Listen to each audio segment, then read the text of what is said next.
इस वीडियो में हम सीएपीएफ एसी के जो 2020 में हिस्ट्री के क्वेश्चंस आए हुए हैं उनका डिस्कशन देखेंगे। इस ईयर में भी टोटल आपके 20 क्वेश्चंस पूछे गए हैं, तो इसमें हम ये इन क्वेश्चंस को देखते हैं। इसमें फर्स्ट क्वेश्चन है, which of the following is are the most distinctive artefacts of the Harappan civilization. कार्य निम्नलिखित में से कौन सा जैसे हड़प्पा सभ्यता के सर्वाधिक विशिष्ट शिल्प है। अब ये देखो, एक्चुअल में देखा जाए तो ये सारे यहाँ पाए गए हैं, लेकिन एक तो ऑप्शन में आपके सारे नहीं हैं। अब देखो, जो सबसे जरूरी क्या है, bricks of a standardize ratio, ये तो एकदम मोस्ट इंपॉर्टेंट एस्पेक्ट्स है। तो जिसमें ये नहीं है, सबसे पहले ये हटा दो। हो गए। अब सिल्वर स्पिट्यून्स, जो चांदी का पिकदान और सोने की चूड़ियां, आपने ये स्टैंडर्डाइज में तो नहीं देखा है। तो अब ये भी नहीं होगा, ये भी नहीं होगा। ओके, सो ये और ये हटा दो, तो बच कौन रहे, तो बी। इसमें स्टेटाइट सील, सील जो है स्टैंडर्ड साइज के थे, और ब्रिक्स ऑफ स्टैंडर्डाइज रेशियो, तो ये जो है उनके यूनिक जो है वो ये हैं, डिस्टिंक्टिव आर्टिफैक्ट्स हैं। तो बी इसका करेक्ट आंसर हो गया। क्वेश्चन नंबर 2 कह रहा, which one of the following is not listed in one of the 16 महाजनपदात in the pre-Mauryan period। तो आप देखो, कुरु जानते हो, वत्स जानते हो, गंधार जानते हो, कलिंग जो है वो 16 महाजनपद में नहीं था। यदि 16 महाजनपद का जो हमें सोर्स मिलता है वो कहाँ कहाँ से मिलता है, एक बुद्धिज्म का जो है अंगुतर निकाय है, अंगुतर निकाय, और जो जैन का है भगवती सूत्र, भगवती सूत्र। अब क्या इसमें एक क्वेश्चन बनेगा कि दोनों में सेम है, नहीं, 16 दोनों में मेंशन है, लेकिन लिटिल डिफरेंस है। तो जो मेजोरिटी जो महाजनपद हैं वो आपके गंगा, जो यमुना वाला क्षेत्र है, वो उसमें मेजोरिटी आपके गंगा, एक्चुअल में देखा जाए तो फॉर एग्जांपल या तो गंगा या यमुना, दोनों या सिंगल, क्योंकि गंगा बहुत बड़ी है यमुना से, तो उसमें से पाए गए हैं। एक्सेप्शन जैसे देखो, गंधार, गंधार कहाँ है, वो आज का जो अफगानिस्तान है वहां है। ओके, तो ये आपके डी आंसर हो जाएगा। नेक्स्ट आपका है, ये which of the following are prescribed as the duties of Vaishya according to the Dharmashastra. Vaishya जो थे, यानी कि जो हमारे सोसाइटी था, वो ब्राह्मण, क्षत्रिय, वैश्य और शूद्र, ये 4 वर्णों में, और एक 5वां भी होता था कि जो आउटसाइड वर्ण सिस्टम है। तो इसमें से क्या उनको प्रिस्क्राइब ड्यूटी में था, तो देखो, स्टडिंग द वेदा, हाँ, लेकिन वेद का वो अध्ययन करेंगे, लेकिन वेदों का वाचन नहीं करेंगे कि जा करके वो कहीं उसका यूज कर रहे हैं कि वेद सुना रहे हैं लोगों को, नहीं, वो स्टडी करेंगे, वो पढ़ेंगे। और इंगेजिंग इन ट्रेडिंग, तो ये तो इंपॉर्टेंट एस्पेक्ट्स उनका था। तो ये सी, ये करेक्ट आंसर इसका हो जाएगा। नेक्स्ट क्वेश्चन नंबर 4 का रहा, which of the following statements is are correct. The Satavahanas ruled over parts of western India and the Deccan, ये सही है। The Satavahana repaired and build the Sudarshan lake, no. Actually जो सुदर्शन जो लेक है उसको बिल्ड बनाया किसने था, तो ये चंद्रगुप्त मौर्य ने बनाया था। और रिपेयर किसने किया, रुद्रदामन ने किया, जो वो शक रूलर था। तो ये तो आपका गलत हो गया, तो ओनली 1 ए सही है। Next, question number 5. Which one of the following statements about Bhakti movement in South India is not correct? ये one of the toughest में से था। The Nalaira Divya Prabandham was also known as Tamil Ved. Yes, ये सही है। Andal was Alwar, Alwar जो है विष्णु के फॉलोअर थे, तो ये भी सही है। Karaikal Ammaiyar was a devotee of Vishnu, no, ये डिवोटी ऑफ शिवा के, तो यही गलत है, तो यही हमारा आंसर हो जाएगा। Metal image of the saint Apar and Sundarar were made and then consecrated in a Shiva temple. Yes, ये सही है आपका। तो सी आपका गलत है, क्योंकि वो शिवा के जो भक्त थे। Next question number 6, consider the following statements about the treaty of Amritsar. Amritsar की जो संधि हुई रंजीत सिंह और अंग्रेजों के बीच, the treaty fixed the Sutlej as the boundary between the Punjab and British India, सही है। It was after this treaty that Maharaja Ranjit Singh was able to annex Jammu, Multan and Kashmir to his domains, सही है, तो ये भी सही है, तो सी इसका दोनों स्टेटमेंट सही।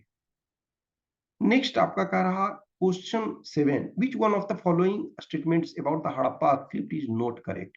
Not correct कह रहा.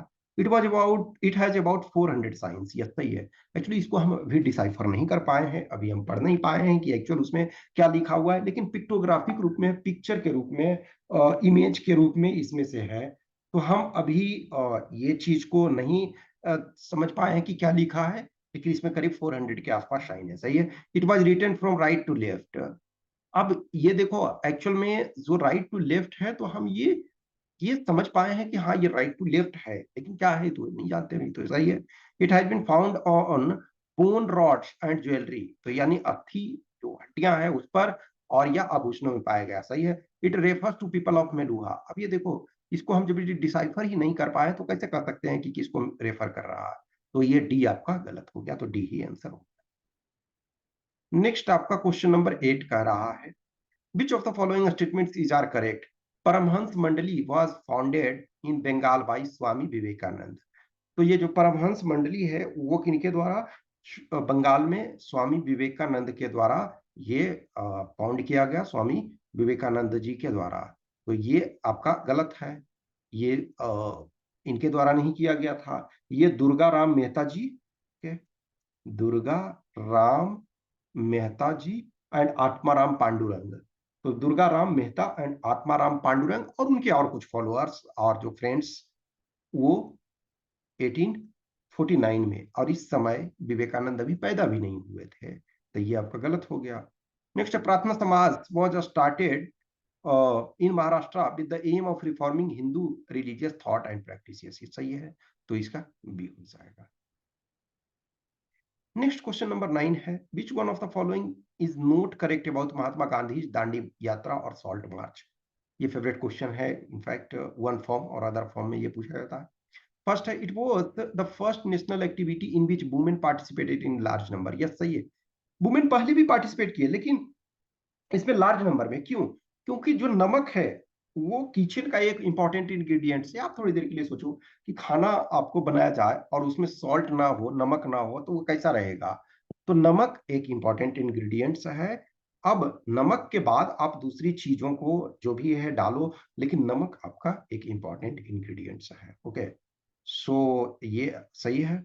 Gandhi ji allowed the women's participation at the request of Kamala Devi Chattopadhyay. ये भी सही है. The march was fully covered by the western press. Yes, Gandhi ji ने एक्चुअली इसके पहले ही जो डिफरेंट प्रेस थे, वेस्टर्न प्रेस, टाइम से लेकर के हर ये को उन्होंने बोला था कि ऐसा है, हम ये करने जा रहे हैं और मैं तब तक अब जो साबरमती आश्रम में प्रवेश नहीं करूंगा जब तक कि भारत को आजाद ना करा लूं. तो वेस्टर्न प्रेस जो पहले क्रिटिक थे गांधी जी के, फिर उन्होंने गांधी जी को फॉलो किया, मतलब गांधी जी की प्रशंसा की. Next, the march began after the failure of first round table conference in London. No, actually Gandhi Irwin pact जो था, इरविन के साथ समझौता जो रद्द हो गया, नहीं हो पाया, तब गांधी जी ने स्टार्ट किया. तो ये गलत है. तो डी आपका आंसर हो गया. Next question number 10, the British committee of the Indian national Congress was founded. तो ब्रिटिश जो कमिटी था इंडियन नेशनल कांग्रेस का, इंडियन नेशनल कांग्रेस देखोगे 1885 में बना था. इसके बाद उसमें एक डिफरेंट कमिटी, ब्रिटिश कमिटी बनी. वो कब बनी? 1889 में.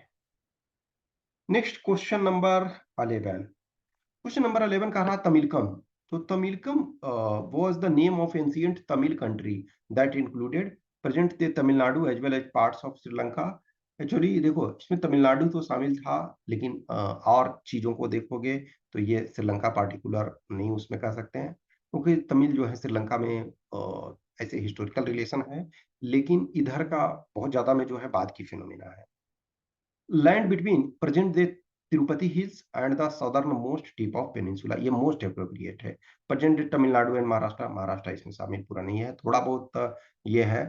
Present day Kerala, Telangana and Karnataka में. इनफैक्ट तमिलनाडु इसमें हटा दोगे तो फिर मेन तो तमिलनाडु है ना. तो ये बी इसका मोस्ट अप्रोप्रिएट है. नेक्स्ट है, who among the following is the author of Kiratarjuniya. Kiratarjuniya के भारावी जो ऑथर है. किराट अर्जुनिया क्या है कि किराट जो है यानी कि एक कह सकते हो ट्राइबल, यानी ट्राइबल शिकारी. तो लॉर्ड शिवा जो है वो अर्जुन और शिवा में फाइट होता है किराट अर्जुनिया में. तो ये क्या होता है ना कि जो अर्जुन होते हैं, अर्जुन को पाशुपतास्त्र चाहिए क्योंकि उन्हें स्वर्ग जाना है. तो शिव की तपस्या करते हैं, तो शिव इनको परीक्षा लेने के लिए प्रकट होते हैं और वो किराट के फॉर्म में, तो दोनों में युद्ध होता है। फिर अर्जुन सोचते हैं कि एक साधारण किराट जो है हमें कैसे हरा सकता है, तो वो पहचानते हैं कि अच्छा ये तो महादेव शिव हैं, तो बी इसका करेक्ट आंसर है। Next question number 13, which one of the following is the correct description of Kandariya Mahadev? तो कंदरिया महादेव क्या है? A Shiva temple at Elephanta? No. The title of a work by Bhatti? No. The capital of Chandela kings? No. Actually Chandela kings ने बनाया था the temple at Khajuraho, तो Chandela kings ने वो बनाया था, तो डी इसका correct answer. Next question number 14, 14 में कह रहा है consider the following statements about Lingayat. Lingayat जो मेजोरिटी आपके कर्नाटक में है, और कर्नाटक में अभी इलेक्शन हो रहा है, होने वाला है, मई में आपका वोटिंग होगा, मई 10 को शायद। They bury they are dead, yes, जो अपने मृतक को मिट्टी में गाड़ते हैं, तो ये फर्स्ट स्टेटमेंट सही है। They are great believers in the caste system specially in the theory of purity and pollution? No, इसमें वो विश्वास नहीं करते हैं, तो ये सेकंड स्टेटमेंट गलत हो गया, तो जिसमें सेकंड है उसको हटा दो। अब फर्स्ट तो आपका सही है, तो अब तीसरा पर दारोमदार है। They are against child marriage and favour widow marriage, ये सही है, तो 1 एंड 3 करेक्ट है, तो डी आपका करेक्ट आंसर है। नेक्स्ट क्वेश्चन नंबर 15 का रहा, at which one of the following places is the Vitthal temple located? तो विठल टेम्पल जो लोकेटेड कहाँ है, वो हम्पी में लोकेटेड है, और हम्पी कहाँ है आपका आज के डेट में, जो कर्नाटक राज्य है, कर्नाटका, यहाँ के लोग कर्नाटका इनको बोलते हैं, तो कर्नाटका का पार्ट है, तो सी इसका सही आंसर है। Next question number 16, consider the following statements about Sulah cool. तो सुलह कूल तो अकबर से संबंधित है, तो इसका मतलब है कि जो एब्सोल्यूट पीस, ये सही है। It provided for freedom of expression to all religions and schools of thought, ये सही है कि सब रिलीजन जो हैं बराबर हैं, सबको अपना एक्सप्रेशन का अधिकार है, फ्रीडम ऑफ एक्सप्रेशन हमें मानने का अधिकार है, तो ये सही है। The ideal of Sulh kul was implemented through state policy, Jalaluddin Mohammad Akbar ने इसको लागू करने का कोशिश किया कि सबको शांति रहे, समाज में जितना शांति रहेगा, सोसाइटी में एक दूसरे का सम्मान हो, उतना अच्छा है, तो ऑल 1 2 3 सही है, तो बी इसका करेक्ट आंसर हो जाएगा। नेक्स्ट क्वेश्चन नंबर 17 है, which one of the following statements about the religious policies of the Mughal king is not correct? Not correct करा, the tax on pilgrimage was abolished in 1563 and the jizya tax on non-Muslim subject was abolished in 1564, तो ये statement सही है। Akbar issued instructions to his officers to follow the policy of religious toleration, सही है। इसके पहले वाले क्वेश्चन में भी हमने देखा, not all Mughal emperors gave grants for the building and maintenance of places of worship. In fact, one form or other form में हर मुगल जो बादशाह थे उन्होंने दिया, तो ये आपका गलत है, नोट ऑल नहीं, इनफैक्ट सबने दिया, तो ये आपका एक्चुअल में यही गलत हो गया, तो सी इसका आंसर हो गया, सारे ने दिया। तो grants were issued for the repair of number of temples in the reign of Shahjahan and Aurangzeb after they had been destroyed during war. तो ऑब्वियसली जो आप इतिहास को आज के डेट में तोड़ मरोड़ करके देखते हो, तो सारी चीजें ऐसी नहीं थी, हर कोई जो है पॉलिटिकल रीजन से उस समय जो कुछ करता था, लेकिन जो औरंगजेब था उसने भी बहुत सारा डोनेशन दिया टेम्पल के कंस्ट्रक्शन के लिए, तो सी इसका गलत है। नेक्स्ट है Tulsidas was the author of. Tulsidas इसमें से कौन से? रामचरितमानस, तुलसीदास नाम जैसे ही रामचरितमानस, तुलसीदास ही आता है। पदावली भी इन्होंने लिखा था और कवितावली भी इन्होंने लिखा था, तो ऑल 1 2 3 इनका ही है। तो एक सेकेंड एक सेकेंड एक सेकेंड, जो ये एक सेकेंड, ये इन्होंने सॉरी पदावली को नहीं लिखा है, ओके, ये पदावली को इन्होंने ये नहीं लिखा है, इन्होंने जो है वो आपका रामचरितमानस और कवितावली को लिखा है, ओके, आई एम सॉरी, पदावली को इन्होंने नहीं लिखा है। एक्चुअली पदावली में देखोगे तो इसके एक ऑथर नहीं, इसके मल्टीपल आपके ऑथर ये डिफरेंट टाइम्स में ये ऐड हुए, ओके, सो रामचरितमानस और कवितावली ये इनका है, तो इसका डी आंसर हो गया। नेक्स्ट आपका है on which one of the following conditions did the Marathas agree to serve the Mughal king with a cavalry contingent of 15,000 in the early 18th century?